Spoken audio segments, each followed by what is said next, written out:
안녕하세요. 선유산책입니다. 여러분은 퇴근하면 보통 뭘 하시나요? 저는 사실 쇼츠를 제일 많이 보고 있는 것 같은데요. 쇼츠보다는 그래도 우리가 책을 읽으면 좀 더 뭔가 했다, 이런 생각이 들잖아요. 시간이 아깝지 않고. 그래서 오늘은 퇴근하고 나서 읽으면 좋은 책을 한번 추천해 드리도록 하겠습니다. 첫 번째는요, 제가 책장 소개 영상에서도 소개해 드린 적이 있는데요. 바로 교양백 시리즈입니다. 아직 얼마 되지 않은 시리즈인 것 같기는 해요. 그 종류가 많지는 않아요. 저도 그 변영주 감독님의 창작 수업을 시작으로 다른 책들도 읽어보기 시작했는데 다 좋더라고요. 일단 내용이 길거나 어렵지 않아요. 그런데 그렇다고 해서 시간이 아깝게 내용이 좀 별로거나 이렇지도 않아서 참 좋은 시리즈인 것 같습니다. 그래서 각자의 관심에 따라서 책을 고르시면 좋을 것 같아요. 우선 저는 이것도 제목이 너무 끌려서 다른 책들을 다 읽은 다음에 구매를 했고요. 아직 절반 정도, 여기까지 지금 읽었거든요.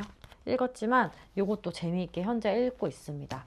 그 중에서는 가장 일단 좋았던 변영주 감독님의 창작 수업에 대해서 말씀드리도록 할게요. 저는 영화보다 책을 훨씬 좋아하지만 변영주 감독님의 화차라는 작품을 여러 번 볼 정도로 굉장히 좋아했어요.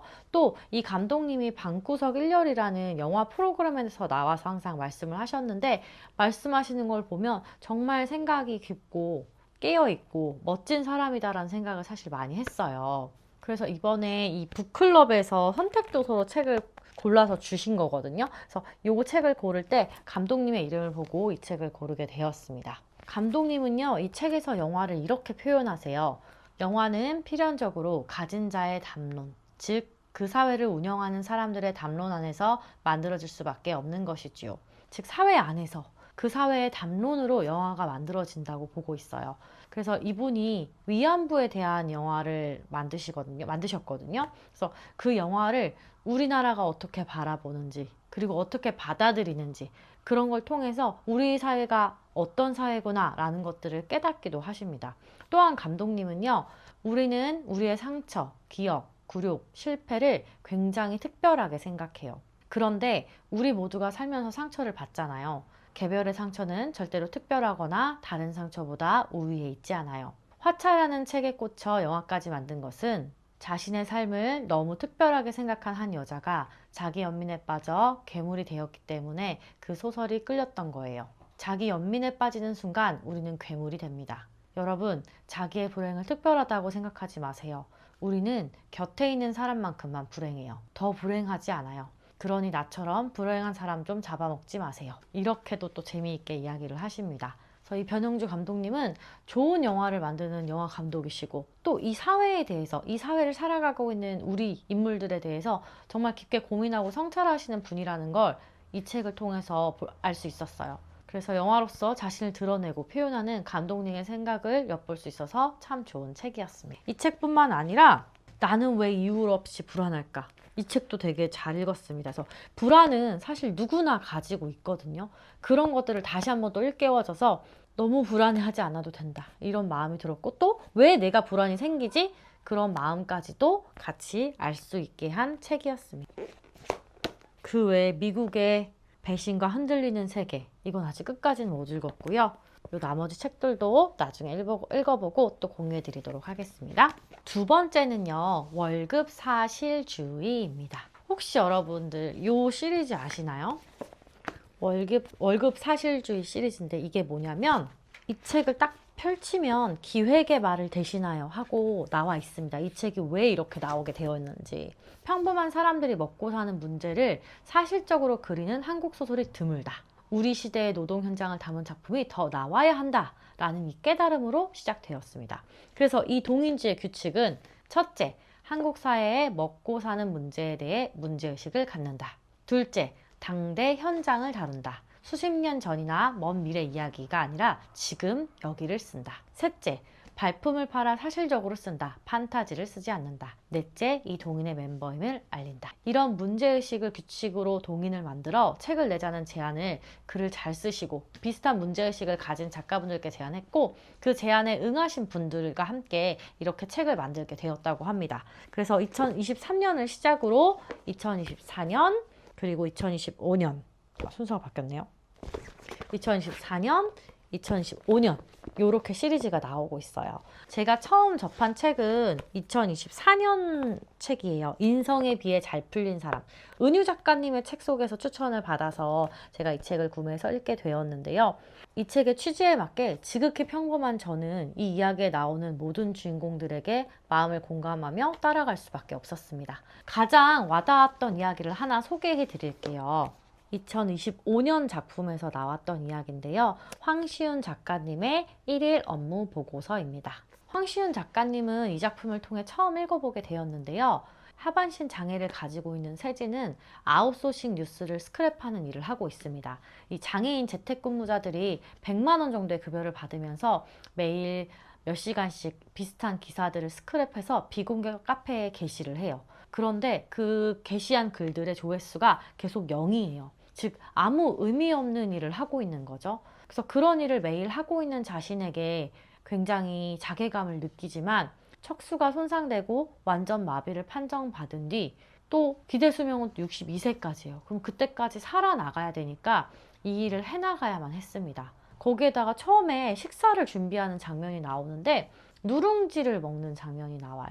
그리고 엄마가 이게 좀 걱정이 돼서 반찬을 해서 오시는데도 그 밥을 먹지를 않아요. 그래서 왜 세진이 그럴까 했는데 뒤처리를 스스로 할 수가 없는 거예요. 배변 활동을 했을 때. 그래서 결국엔 뒤처리를 누군가 해줘야 되면 어떻게 보면 인간의 가장 고유한 인권이 조금 침해되는 그런 느낌을 받을 수 있었을 것 같아요. 그래서 최소한의 식사만으로 삶을 유지하고 있습니다. 그 와중에 그 사고로 인해 받은 보험금을 동생이 자꾸 빌려달라고 해요. 그래서 절대 안 된다고 막 거절을 하고 이런 삶의 모습들이 계속 나옵니다. 이러한 갖가지 스트레스로 결국 탈이 나고 배탈을 조심해서 식사까지 그렇게 절제를 하는데도 배탈이 나게 됩니다. 괄약근을 막을 힘 같은 건 없기 때문에 실수를 하게 되는데요.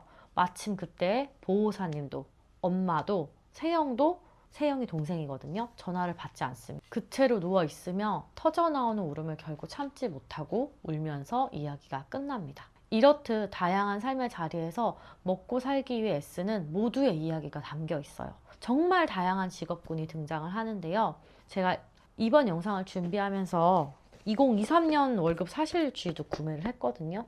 이것도 읽고 여러분들께 또 후기 말씀드리도록 하겠습니다. 세 번째 추천입니다. 세 번째는요. 다시 역사의 쓸모 최태성입니다. 여러분 혹시 큰별쌤 아실까요? 제 영상을 보는 시청자분들이 나이가 저랑 비슷하지 않을까 싶은데요. 저 어릴 때 이제 역사를 인강으로 들었는데 최태성 선생님, 즉 큰별쌤의 영상을 제가 들었어요. 진짜 늘 재밌게 수업을 해주셨던 기억이 나요. 그래서 이 다시 역사의 쓸모는 각 챕터별로 역사적 인물과 관련된 이야기를 소개해요. 우선 이 챕터가 되게 짧고 잘 나눠져 있어서 자기 전에 하나씩 읽고 자기가 너무 좋아요. 그 중에 가장 기억에 남는 인물을 소개해 드릴게요. 선생님은 그 인물을 이렇게 소개합니다. 나의 존재와 인생이 유난히 보잘것없이 느껴지는 날이 있어요. 누구에게나 그럴 때가 있습니다. 그때마다 읽어보기를 바라는 마음으로 김득신의 자찬 묘비명 일부를 옮겨봅니다. 무의제 분류, 인자회갸, 망로와 종역유성, 제명강이 무슨 뜻이냐면 제주가 남만 못하다 하여 스스로 한계짓지 마라. 나보다 어리석고 두난이도 없겠지만 결국에는 이름이 있었다. 모든 것은 힘쓰는 데 달려있을 따름이다. 이 김득신은요. 조선시대 독서왕으로 불려요. 그런데 머리가 나빠서 책을 읽어도 전혀 기억을 하지 못했다고 합니다. 그래서 수천 번, 수만 번 같은 책을 읽었어요. 보통 그러면 좌절하고 포기할 만도 한데 스스로를 한계짓지 않고 계속 노력을 했던 거죠. 여기서 사실 가장 중요한 건 저는 비교하지 않는 마음이었던 것 같아요. 남과 비교하지 말고 스스로 원하는 바를 이룰 수 있도록 자신의 길을 가는 것이 정말 더 중요하다고 많이 느끼고 있는 요즘입니다. 왜냐하면 이제 유튜버를 시작을 했잖아요. 그러다 보니까 가끔은 그런 생각이 드는 거예요. 아, 이걸 촬영을 해서 뭐 하지? 이게 나 같은 애가 이런 영상을 찍는 게 뭐 의미가 있나? 라는 생각이 요즘 조금 들어요. 그래서 절대 이런 마음, 왜냐면 더 잘나신 분들이 유튜브 세상에 워낙 많잖아요. 더 저보다 더 책도 많이 읽으시는 분들도 많고 또 말도 더 잘하시는 분들도 많고, 하지만 그런 인물들과 비교하지 않고 저는 또 저의 세상을 펼쳐 나가야 되겠다라고 또 결심을 하게 해줬습니다. 이렇게 역사 속 인물들을 통해서 현재의 삶을 제가 지금 어떻게 살아가야 될지 생각할 수 있는 좋은 책이었습니다. 네 번째, 아무튼 시리즈예요.